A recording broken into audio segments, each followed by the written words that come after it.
मैं आता हूँ तेरे पास, प्रभु यीशु मेरे मसीह, मेरे पापों के लिए ही उधार दे मसीह।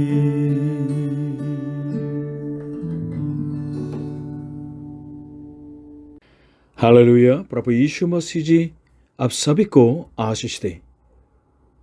हे आदम, तू कहाँ है? जब आदम ने एदेन के बगीचे में पाप किया है और उस आदम को परमेश्वर ने बुलाया, इसके बाद परमेश्वर ने अनगिनत लोगों को अपने पास बुलाया। उनके बुलाने के तरीका अलग अलग होते हैं। दुर्घटनाओं के बीच में, मनुष्य के अकेले पाप में, व्यर्थता में, बीमारियों के द्वारा, अलग अलग घटना के द्वारा परमेश्वर पापी मनुष्यों को अपने पास और निकट बुलाते हैं। मेरी उम्र 20 साल में मेरे मामा जी को कंफर्म हो गया कि उनके लास्ट स्टेज का तो स्टमक कैंसर था। 3 महीने के अंदर पीड़ित होके वो चला गया। लेकिन उस दौरान परमेश्वर ने उसको बुलाया और प्रभु यीशु पर विश्वास करके स्वर्ग जाने के लिए इस तरह आशीष दी। और मेरी नानी चर्च से नफरत करती थी, विश्वासी से विरोध करते थे, लेकिन उस दौरान प्रभु यीशु को पाया है और मुक्ति को पाया है। मुझे भी परमेश्वर ने बुलाया, प्रभु यीशु पर विश्वास करके मुक्ति पाने दिए। हालेलुया। परमेश्वर अपने विरोधियों से भी प्रेम करते हैं और उनको भी मौका देते हैं कि वे भी प्रभु यीशु के सुसमाचार सुने, प्रभु यीशु पर विश्वास करें, पाप क्षमा पाएं, मुक्ति पाएं और परमेश्वर के संतान बन के उनके निकटता में रहें, उनकी महिमा को देखें और पवित्र जीवन जिएं। ये चाहते हैं परमेश्वर। आज के इस संदेश के द्वारा, उपदेश के द्वारा हम सब प्रभु यीशु के निकटता में रहने वाले बन जाएं। आज के वचन बाइबल के नया नियम में लूका का रचित समाचार 7वीं अध्याय 1 से लेकर 10 तक।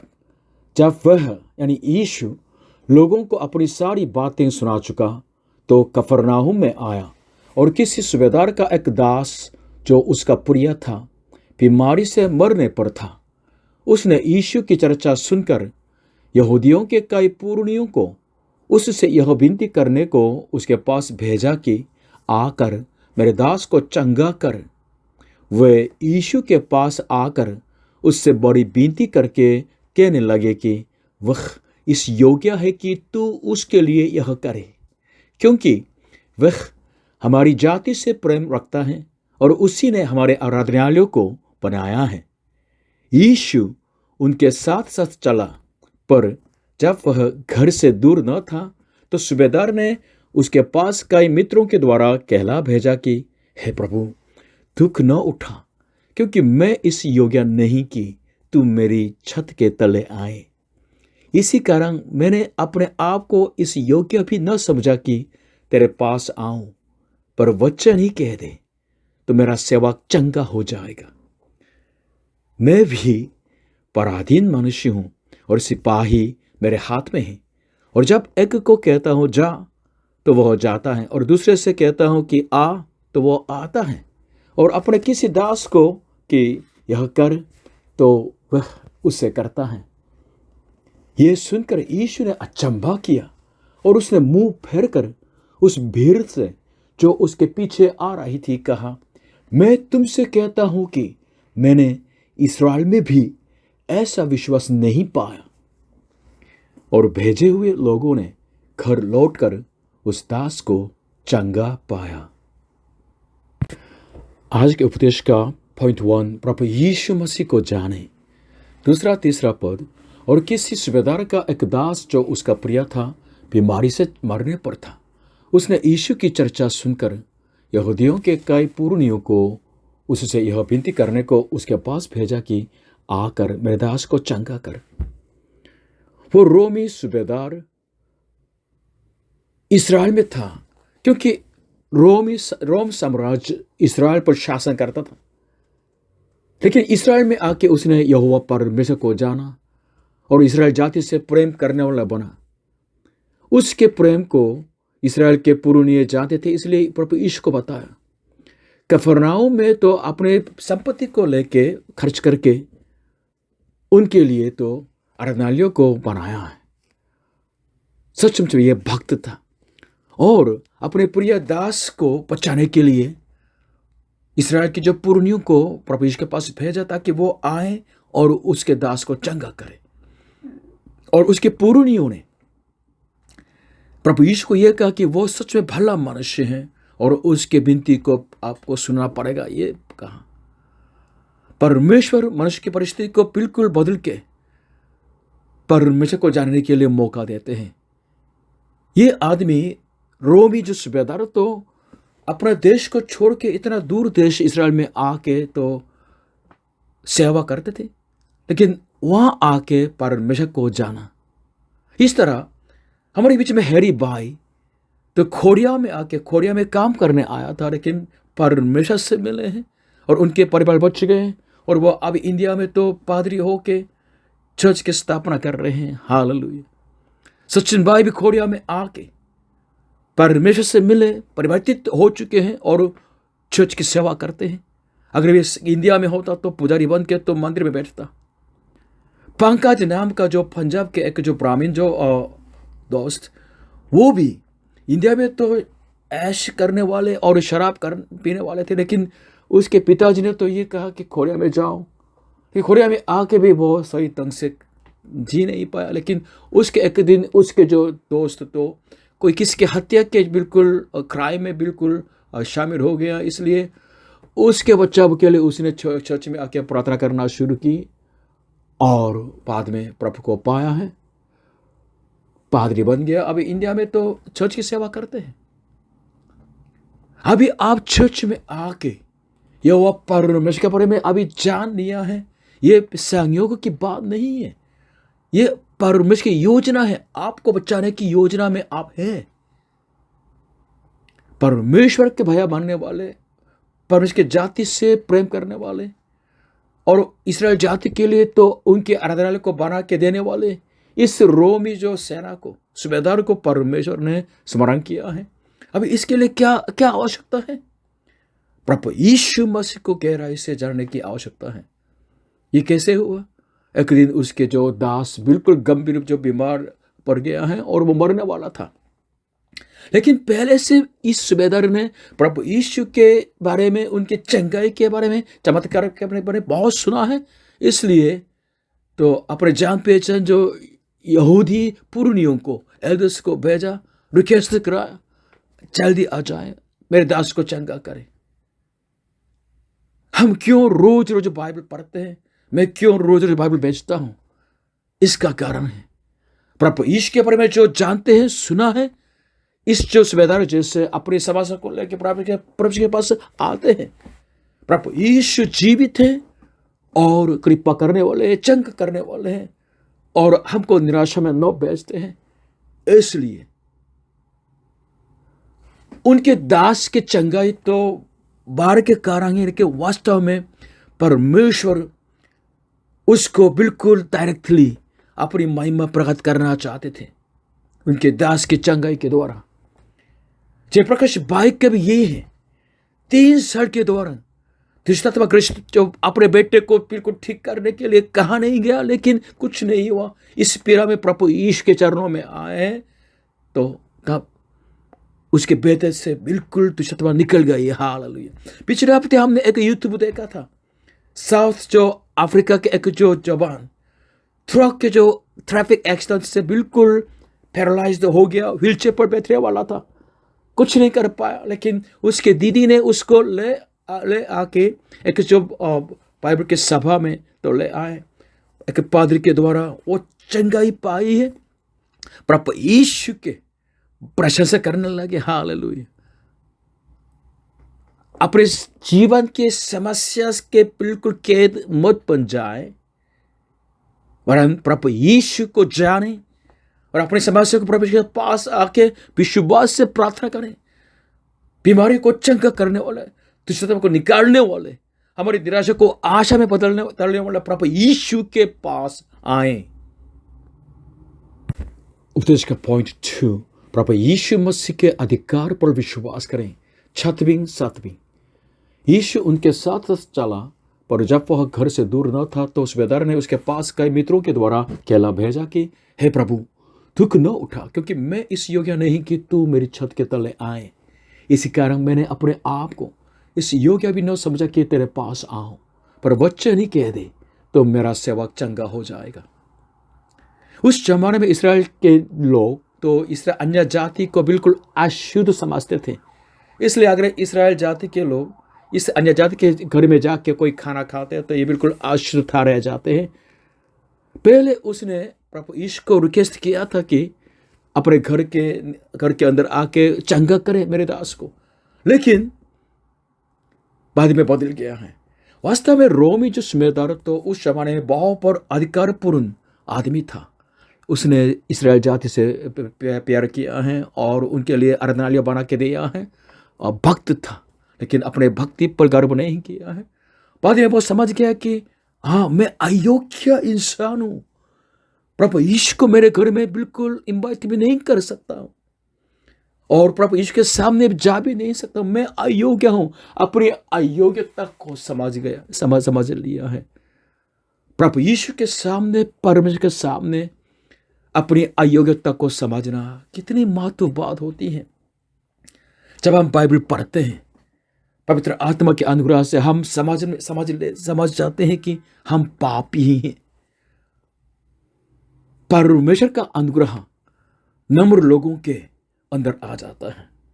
सच नम्रता अपनी अयोग्यता को समझना है। जो परमेश्वर के सामने अपने अयोग्यता को, तुच्छता को समझने वाले इस तरह अंगीकार करते हैं कि बाइबल में लिखा है, मेरे जैसे पापी, या मैं सबसे बड़ा पापी मैं हूं, या मैं कितना अभागा मनुष्य हूं, इस मृत की देह से कौन मुझे छुड़ाएगा। इस तरह कुछ संत ने यह अंगीकार किया कि मैं कीड़ा हूं। हाँ, अपनी अयोग्यता को समझना सचमुच में अनुग्रह पाने के बिल्कुल तैयारी है। इसके बाद क्या हुआ है, उसने बिल्कुल अपने दास के चंगाई को बिल्कुल छोड़ दिया? नहीं, उसने अपनी अयोग्यता से आंखों को हटा के प्रभु यीशु मसीह के अधिकार पर तो बिल्कुल दृष्टि लगाई। प्रभु यीशु मसीह ने चमत्कार किया है, चंगाई दी है, दुष्टात्मा को निकाल दिए हैं, बहुत भावपूर्ण शिक्षा दी है। उन्होंने बहुत सुना है। पूछा होगा ये यीशु है कौन? बहुत गवाहियों को सुना है और उसने एक जो विषय पर बिल्कुल ध्यान दिया है, क्या है? अधिकार। किसका? प्रभु यीशु मसीह का अधिकार। मेरे जैसे सेनावीर बिल्कुल अधिकार के साथ काम करते हैं। अपने नीचे वालों को बिल्कुल तो आता है, जाता है, ये कर तो करता है। प्रभु यीशु इस तरह है, तो अगर आप कहेंगे क्या नहीं होगा? सिर्फ वचन कह दे, मेरे दास चंगा हो जाएगा, इस तरह विश्वास दिखाया। हालेलुया। प्रभु यीशु को जो ठीक से जानते हैं, उसी के अधिकार को जान जाते हैं और उसी पर भरोसा रख के तो बहुत पर आशीष पाते हैं। इसलिए हमें जानना है प्रभु यीशु है कौन। बाइबल क्या बताते हैं उसी के बारे में? वो सृजनहार है, आकाश और पृथ्वी का सृजनहार प्रभु यीशु है। और प्रभु यीशु परमेश्वर का एकलौता है, स्वभाव में परमेश्वर है, शांति दाता है। परमेश्वर से निश्चित किए गए हमारे पापों के प्रायश्चित वही है। हमारे पापों को उठाने वाला हमारा मुक्तिदाता वही है, जिसके द्वारा हम परमेश्वर के पास जा सकते हैं। एकमात्र मार्ग, सत्य, जीवन प्रभु यीशु ही है। मत्ती 28:18 में इस तरह लिखा है कि प्रभु यीशु को आकाश पृथ्वी का सारा अधिकार दिया गया है। वो राजाओं का राजा है, प्रभुओं का प्रभु है, फिर से वापस इस दुनिया में आने वाले हैं, न्याय करने वाले हैं। सदा के लिए शासक राजा प्रभु यीशु ही है। इसी प्रभु यीशु के अधिकार के विरोध में कौन खड़ा हो सकता है? कौन सा देश खड़ा हो सकता है? कौन बीमारी खड़ी हो सकती है? कौन सी दुष्ट आत्मा खड़ी हो सकती है? क्या शैतान खड़ा हो सकता है? नहीं नहीं नहीं। इसी सूबेदार जैसे जिसने प्रभु यीशु पर विश्वास करके अपने मरने वाले बिल्कुल जो दास की चंगाई तो देखी है, इस तरह प्रभु यीशु के नाम को पुकारिए, प्रभु यीशु के नाम से प्रार्थना कीजिएगा ताकि आपको आशीष मिले। हालेलुया। उपदेश का पॉइंट 3, प्रभु यीशु मसीह को अपने विश्वास से अचंभित करें। 9वीं और 10वीं, यह सुनकर यीशु ने अचंभा किया और उसने मुंह फेर कर उस भीड़ से जो उसके पीछे आ रही थी कहा, मैं तुमसे कहता हूं कि मैंने इस्राएल में भी ऐसा विश्वास नहीं पाया। और भेजे हुए लोगों ने घर लौटकर उस दास को चंगा पाया। विश्वास के बिना हम परमेश्वर को प्रसन्न नहीं कर सकते। इसलिए प्रभु यीशु ने जब उनके चेलों के पास विश्वास नहीं था तो उनको डांटा, और जब रोगी को तो चंगा करने वाले थे तो उनके मन में विश्वास है कि नहीं ये देखना चाहता था। जब उनकी चंगाई हुई प्रभु यीशु मसीह के द्वारा, तो प्रभु यीशु ने यह कहा कि तेरे विश्वास ने तुझे चंगा किया है। इस तरह उनके विश्वास को प्रोत्साहन किया था। इस्राएल जाति इजिप्ट में तो बिल्कुल दास्ताव में पीड़ित थी, लेकिन परमेश्वर ने जैसे अब्राहम को वादा किया है, उनकी संतान के लिए एक देश देने के लिए वादा किया था, उस देश को यानी केनान देश को देने के लिए उनको बिल्कुल छुड़ाया। इजिप्ट के दास्ताव से इस्राएल जाति को बिल्कुल आजाद किया है और उनको उस देश की तरफ ले जा रहे थे। लेकिन ये लोग तो बिल्कुल कुरकुराते हुए, परमेश्वर की निंदा करते हुए उस पर विश्वास नहीं किया था। ये लोग डर गए थे कि उस देश के अंदर जायंत लोग रहते हैं, बिल्कुल पाप लोग रहते हैं, इसलिए हम उस देश में प्रवेश नहीं कर पाएंगे इस तरह। क्योंकि उन्होंने जब इजिप्ट से छुड़ाए जाते थे तो परमेश्वर के महान कार्यों को, उनके सामर्थ्य को देखा है, लेकिन फिर भी विश्वास नहीं किया। उनकी इसी अविश्वास की वजह से परमेश्वर ने करीब 40 साल के दौरान उनको घुमाया रेगिस्तान में। इसलिए उस जमाने में जो 20 के ऊपर जो उम्र के लोग थे सब उस रेगिस्तान में मर गए। सिर्फ यहोशू और कैलेब 2 तो बच गए और कैनान में प्रवेश किया, बाकी लोग सब वहाँ मर गया। उसके बाद जिनकी आयु 20 साल से कम थे उन लोगों को लेके, अगले पीढ़ी को लेके परमेश्वर ने तो कैनान में उनको प्रवेश किया।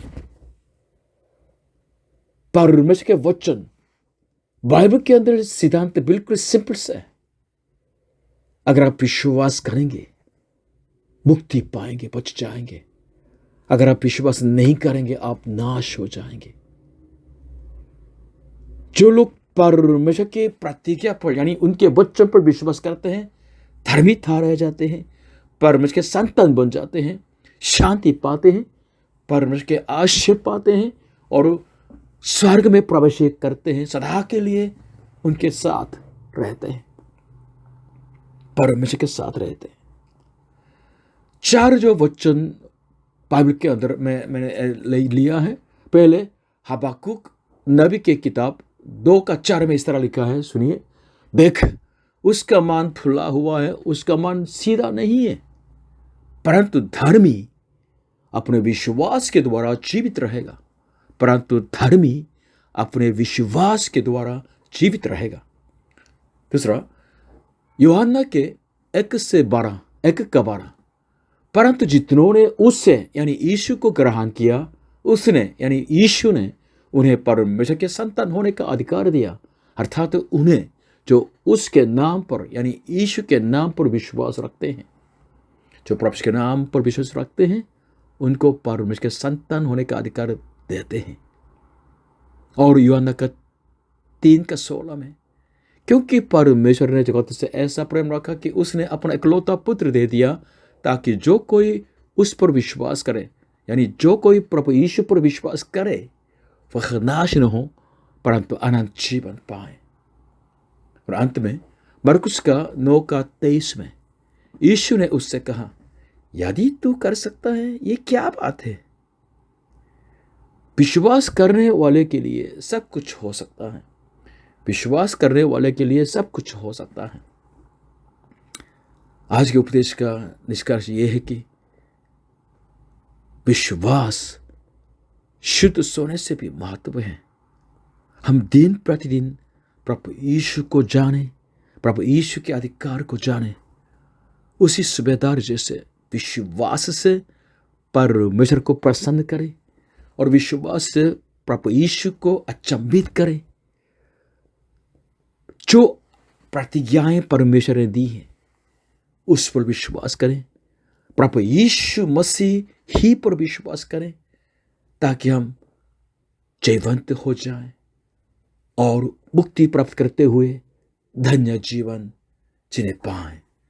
प्रभु यीशु मसीह जी आप सभी को इसी विश्वास से आशीष करें। आमीन।